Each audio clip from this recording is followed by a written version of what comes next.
Welcome to the first This Week in Racing of 2019. I'm David Land. In this week's episode, we're going to be talking about IMSA and their first on-track activity of 2019, the Roar before the 24 at Daytona. Then we're going to head over into NASCAR country where there's a ton to talk about.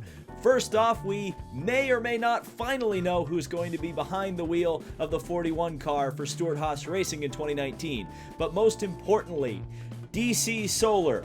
The news that we feared did happen, and Chip Ganassi Racing will not field a car for Ross Chastain in this year's Xfinity Series Championship. What does that mean for the series going forward, and what does that mean for one of the hottest prospects in NASCAR racing? Let's get into it. So the long, cold winter in American racing is about to end. IMSA is on track at the Roar before the 24 at Daytona, and many new cars and stars are in attendance in Florida this weekend.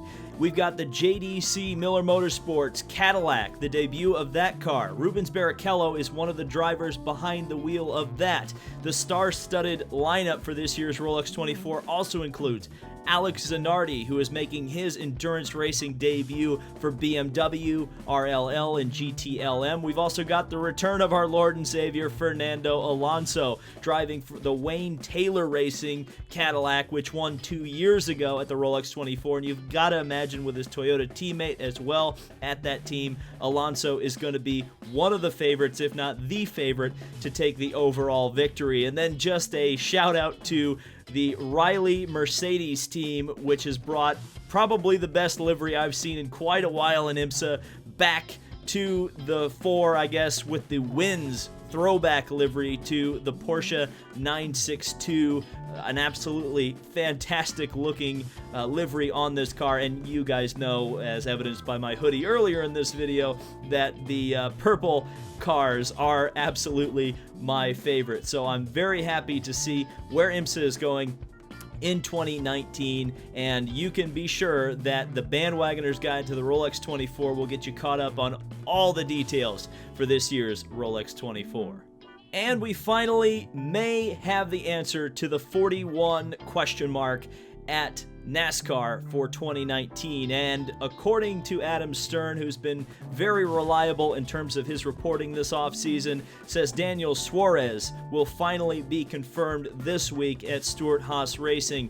The deal has been struck with Carlos Slim, who is a major supporter of Mexican drivers in racing, along with Eris, which seems to be moving away from Joe Gibbs Racing and is willing to follow Suarez to whatever new team that he may end up going to. And now it seems that he'll be taking, for sure, Kurt Busch's seat at Stewart Haas Racing. Now, there is something that I do want to talk about and touch on in terms of this, because I think a lot of people are not very high on Daniel Suarez, and truth be told, I think they're fair in that assessment. He's almost looked a lot like a NASCAR bust, so get on that, Darren. But I would say wait until the end of this year to make that video, because you have to look at Stewart Haas Racing in a way has kind of been an oasis for kind of the island of misfit toys of drivers. You see drivers head over there who for one reason or another kind of have had slumps in their careers or just never really showed the potential that they are capable of, or in the case of a Kevin Harvick, just elevates their performance even more so by heading over to Stewart Haas Racing. But I think the question with Suarez, especially because, let's face it, he is a funded driver to a certain extent. Now, he does have that Xfinity Series title under his belt, but again, he's underperformed significantly. So we've seen two examples of drivers, and I'm going to throw Kurt Busch out in terms of this comparison. Kurt Busch was obviously a champion at the highest level of the sport, and really him going to Stewart Haas Racing was just kind of the next phase of a Kurt Busch career revival. He's had like 3 or 4 of those, but I think the Stewart Haas one certainly put him closer to the level of Kevin Harvick in terms of what we're talking about here than the two drivers I'm going to talk about right now, which are the direct comparisons, I think, to Suarez, which are Eric Almirola and Danica Patrick. Now, both of those drivers were in the 10 car. Now, that being said, the 10 car this year was the 41 car 2 years ago. Regardless, you have funded drivers. You have drivers that have not looked particularly impressive before they headed to Stewart Haas Racing for full-time seasons. And you have a contrast of one driver who thrived in that situation and suddenly became a championship threat, Aric Almirola, or a driver who busted out, like Danica Patrick. So it's not to say that Daniel Suarez is undeserving of the ride. I'm not going to go that far, and I think a lot of people would be unfair to say that of him. But at the same time, this is going to be a make-or-break year for Daniel Suarez. If he jumps into this 41 car and he starts putting on an Aric Almirola level of performance, a style of performance where he can go up there, he can run for top fives, top tens, and compete for wins. And obviously, as we know, it only takes one win at a plate track and you're in the chase, and then all hell can break loose and you could theoretically luck your way into a championship. So for Suarez, he needs an Almirola type season in this seat to really prove that he belongs. Otherwise, he's going to be stuck with that label of pay driver for probably the rest of his career, because let's be fair, he was in quite literally the best equipment in NASCAR at Joe Gibbs Racing and looked mid-pack. Now, a lot of people, including Daniel himself, have said that particular seat did not get the same engineering level that maybe you could say the other four, including Martin Truex Jr., JGR cars received. So assuming that Tony Stewart is kind of the egalitarian that he claims to be in terms of handing out equipment, you would have to think that Daniel Suarez is probably going to be getting at or similar to the same level of equipment that Kevin Harvick will be getting. And that kind of also plays into that whole Danica Bus thing. If she was receiving the same equipment as Kevin Harvick, why on earth didn't she get those results? But that's all in the past. And again, I think it's going to be a question of whether or not by the end of the season we can call Suarez a Patrick or an Almirola. But the major story, which broke today, but we kind of saw coming a couple of weeks ago when DC Solar was raided by the FBI. The 42 Xfinity program for Chip Ganassi Racing officially announced that they will be shuttering the operations for this year. That means Ross Chastain is out of the full-time ride. He was signed for this year, and really, in a lot of eyes, including my own, it looked like Ross Chastain was the favorite for the Xfinity Series title, and now that title reign ends before the first green flag even begins. Yeah, not good. Not good at all. And it really comes on the heels as well of the announcement that was, I think, officially made a couple of days ago. Not a lot of people talked about it because it was out in the ether for probably a couple, 3 months, that Roush Racing was shuttering their Xfinity Series program. So now you've got two of the major teams, no doubt about it, in the series, have folded before the first green flag at Daytona. These are some major red flags. There's no doubt about it. Now, specifically about this situation, obviously you can't necessarily just go out and say NASCAR caused the 42 team to shutter. That is unfair.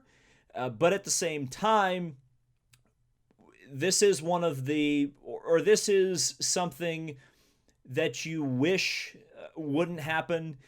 It's out of NASCAR's control, but at the same time, I think in terms of the broad, sweeping overview of what's happening in the Xfinity Series, this is a major problem.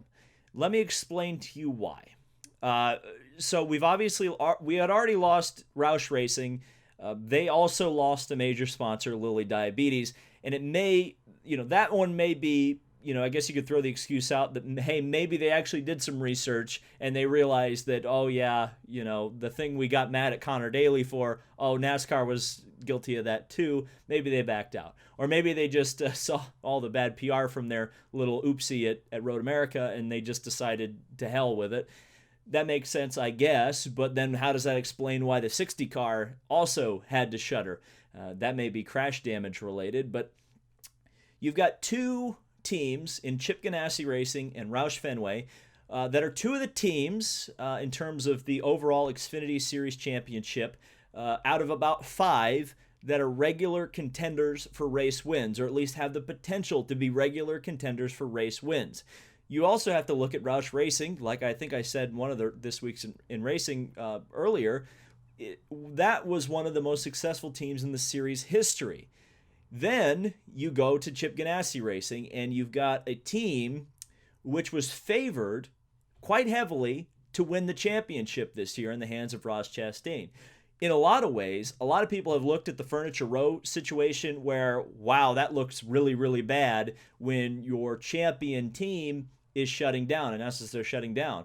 In a lot of ways, this is worse because the team that was on top or projected by virtually everybody in the know to be the one to watch going into the next year can't find the funding outside of a shady solar company to finance the racing.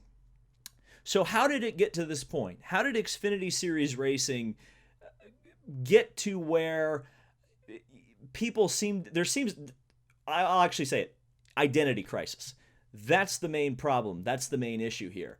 And what do I mean when I say identity crisis? Well, there's two pretty clear goals at the Xfinity Series level, and they're both going in opposite directions. So on one hand, you've got the idea that Xfinity is a step down from Cup. It's a major national touring series for NASCAR, and it's treated as such. Big TV deals, big manufacturer dollars being spent, big sponsors on show, on display, and the major corporate interests behind that series are treating it very much like the Cup Series, in which case they want the best drivers they can possibly get behind the wheels, and they want to win now. On the other hand, you head over to where the controversy has lied in probably the last 10 years, where NASCAR has branded the series as Names Are Made Here, a feeder development series where brand new drivers are expected to grow, flourish, start taking race wins, and develop into the next generation of Cup superstars.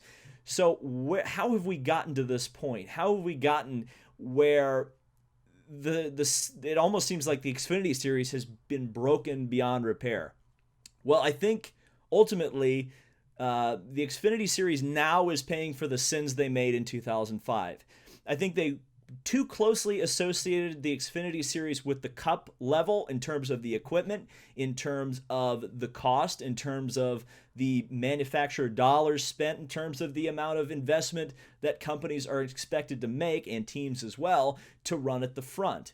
That also includes the fact that they started aligning the schedules with the Cup schedules so that it was easier for teams and sponsors to have access to the Cup drivers, where you end up with the Cup leach problem. And then, on the other hand, NASCAR goes out and starts marketing the series as Names Are Made Here, which creates fan confusion and fan backlash like we have seen in recent years. I remember really the first time I remember having or hearing a lot of this Cup driver versus non-Cup driver leach problem thing was around 2007, 2008, when Carl Edwards was winning virtually every race, nailing championships very easily in the Nationwide Series, which it was called then. And people started getting sick of it, while at the same time, NASCAR's marketing machine, as we know, that can cause all sorts of problems, because a lot of times they'll sell something that isn't actually for sale or maybe is a bit misleading. This is exactly the same problem, where people are tuning in, or a lot of the fans have a false expectation of the series that it's a feeder development system rather than a true just another NASCAR racing series where, the dollar bills from that series are the most important ones. So now we've gotten to a point where NASCAR listens to the fans to a certain extent, because the money has stopped coming in from the Cup drivers. The TV ratings are in the toilet for Xfinity, actually worse than the Cup Series stuff itself. And NASCAR realizes, well, we can't rely on the Cup drivers anymore, because the Cup drivers can't even get sponsorship in the Cup Series anymore. So they said, well, let's listen to the fans. Let's make it about Names Made Here. Let's start adding the restrictions that they've been adding to keep guys like Kyle Busch, Kyle Larson, Kevin Harvick from going into and really dominating the sport. Well, now you have to rely on those sponsorship dollars. And guess what? The sponsorship dollars, like I've just mentioned, are no longer there. So the big teams have to go try to find the big money, and that's where you end up with teams like Chip Ganassi Racing heading over to something like DC Solar and saying, I'm not so sure about your big business practices. It seems a little shady. I'm not really sure why you're operating out of a garage with a solar company. Regardless, you can pay us a couple $1,000,000 a year, right, to run Xfinity? Cool, let's do that.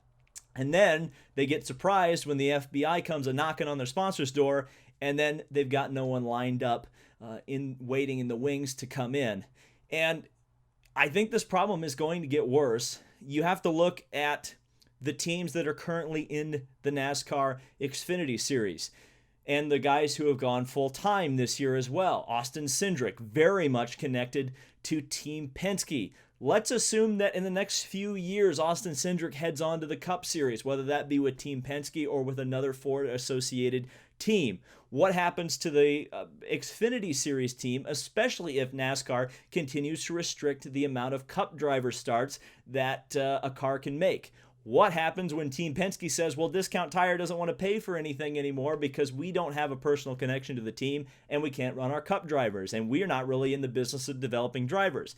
Penske will probably drop out. RCR, how long will Pop be interested when the Dillon boys can't race anymore? He's already developed a couple of drivers. He's moved them up to his team. What does he need, or what does he get out of Xfinity anymore when he can't run his Cup drivers? Then you go to Stewart Haas Racing. Again, it's almost like that team in and of itself is a feeder system for Cole Custer.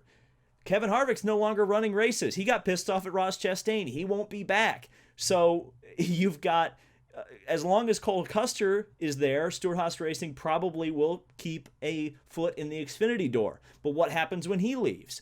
Suddenly you've got all these teams that bring most of the money and take most of the race wins, may or may not be there in the next 5 to 10 years. What about the small teams then? Is that what NASCAR has to rely on? Certainly there could be a positive in this, seeing that if all the big money starts to eject themselves from the Xfinity Series, that maybe some major cost-cutting measures would be able to be pushed through because the team owners left would be fairly small fries with smaller budgets and maybe more willing to negotiate with NASCAR. I don't know. What I would like to see Xfinity become, and it's going to sound strange considering some of the arguments I've made in the past, but I think Xfinity really does need to become a true feeder system. They need to go to a spec body, a spec chassis, and a spec engine. They need to get the cost down significantly. They need to ban Cup drivers and make it so that some of that title sponsorship money, when they still have it, hopefully, goes to a scholarship program which allows champions to move up to the Cup level. Copy the IndyCar program. There's nothing wrong with the road to Indy and what it does. In fact, it's probably the best ladder system in the world right now. If you're good enough, you can move from USF 2000 all the way up to IndyCar. You may not get a full season, but you'll get noticed. And I think that's where NASCAR needs to go with the Xfinity Series into the future. Make the Truck Series the place where the manufacturers come out to play and the Cup drivers get an opportunity to race. Make Xfinity developmental. Make it so that that's where the drivers go to get their experience, get noticed by Cup team owners. But that may not happen because of TV deals, because of money, and all the things that we've talked about in the past that NASCAR is in a lot of hot water for. There's definitely a big mess going on in NASCAR right now, and there's just, again, it's kind of the avalanche of things. Decisions that were made in 2005 are now coming back and expecting, or at least causing troubles, because suddenly the business model that worked in 2005, when you could expect major sponsors and major Cup drivers to make regular and sustained appearances in the second tier series, that's not there anymore. It probably won't be there until a major cost reduction is made. And at the same time, you're seeing kind of the effect of the Cup leech thing in the Cup Series, where you don't have a whole lot of star power. Part of that reason is a lot of the Xfinity drivers never got any wins, never got any notoriety, never built a fan base outside of Chase Elliott, who had that NASCAR marketing machine behind him. He got very lucky with that. Lucky his name is Chase Elliott. Otherwise, we'd probably be talking about him like a Ross Chastain who's sitting on the sideline. And by the way, what is going to happen to Ross Chastain? Is his seat still available at the Flex Seal team? I mean, who knows? He certainly won't be able to compete for a championship over there. There's no doubt about that. So, I mean, this is a problem. This is a major, major problem. And anybody who's saying, like, well, or brushing this off, I mean, you got to look at this and say, this is a major problem. And again, it's going to take major sweeping changes to fix it, because otherwise you're out of your stars, you're out of your big teams, and clearly your big sponsors are not particularly reliable. So that's the situation in Xfinity Series. It's not good news. It's not good news. You may hope, or you may, and I certainly hope that Ross Chastain lands on his feet somewhere. I hope some team owner out there is saying, you know what, I think we need to put him in a seat. We need to figure out a way to make this happen, or maybe some sponsor will look at this situation and say, you know what, let's work to get Ross Chastain in a junior motorsports car, or over at Stewart Haas Racing, ironically enough, probably driving the same car that he wrecked with Harvick at last year. Something like that. You would hope, but who knows? So let me know your comments down in the comment section, or your thoughts down in the comment section, because I think this is going to be a pretty hot button topic. I think some of my things that I've said are going to generate some heat, but that's fine. That's what you tune in. That's what you expect from me. So thank you guys so much for watching. Be sure to subscribe for more motorsport content. This has been David Land on YouTube, and we'll see you in the next video.